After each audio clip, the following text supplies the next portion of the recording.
দূর থেকে তাকালে মানে এরিয়াল ভিউ নিলে মনে হবে যেন এটি একটি অক্টোপাস, কেউ কেউ গায়ে গায়ে লেগে থাকা সাপও বলতে পারেন। যেন একে বেঁকে চলে গেছে একটির ভিতর দিয়ে আরেকটি। 5 স্তরের রাস্তা বানিয়ে চমকে দিয়েছে বেইজিং। সবচেয়ে উঁচু রাস্তাটি মাটি থেকে 37 মিটার উপরে। এক স্তর থেকে অপরটিতে পৌঁছতে তৈরি হয়েছে 15টি র্যাম্প। 8টি মুখে রাস্তা ধরে বেরিয়ে যাবে গাড়ি। 2008 সালে বেইজিং অলিম্পিকে বার্ডস নেস্ট নামে অলিম্পিক ভিলেজ বানিয়ে তাক লাগিয়ে দিয়েছিল চীন। তখন পুরো বিশ্ব এই বার্ডস নেস্ট দেখে অবাক হয়েছিল, ভাবছিল এটা কি করে সম্ভব বানানো।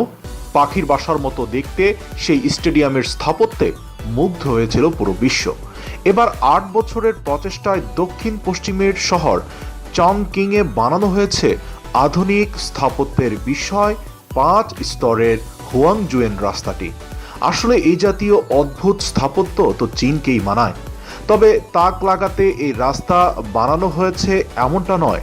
চংকিং এর গ্রাম এবং শহরের নির্মাণ কমিটি সংবাদ সংস্থা জিনহুয়াকে জানিয়েছে, বিমানবন্দর, এক্সপ্রেস রাস্তা, মূল সড়কের মধ্যে যোগাযোগ রাখতেই এমনটা বানানো হয়েছে। একটি রাস্তা ধরে পৌঁছে যাওয়া যাবে একটি গন্তব্যে। তবে রাস্তা পারাপার করতে গেলে অবশ্য আপনাকে নেভিগেশন ব্যবস্থার সাহায্য নিতে হবে, জিপিএস সাথে থাকতে হবে। না হয় এত পেঁচালো রাস্তার ভিতরে আপনি আসলে ভুলেই যাবেন কোথায় আপনাকে যেতে হবে আর আপনি আসলে কোথায় আছেন। এতটাই উঁচু এর রাস্তাগুলো যে সবচেয়ে উঁচু ফ্লাইওভারটির উপর থেকে নিচে তাকালে মনে হবে আপনি 10 তলা বিল্ডিং এর উপর আছেন। সোশ্যাল নেটওয়ার্ক ওয়েবও জানাচ্ছে, কেউ যদি একটি পথ ভুল করে তাহলে আবার ফিরে এসে গন্তব্যে পৌঁছাতে একদিন পুরো সময় লেগে যাবে। তাহলে বুঝতেই পারছেন এই রাস্তাগুলো কতটা প্রশস্ত আর একটির ভিতর দিয়ে আরেকটি গিয়ে কতটা জটলানো একটি পরিস্থিতি সৃষ্টি করে রেখেছে। তবে সবকিছুই কিন্তু যানজট মুক্ত করার উদ্দেশ্যেই তৈরি করা হয়েছে।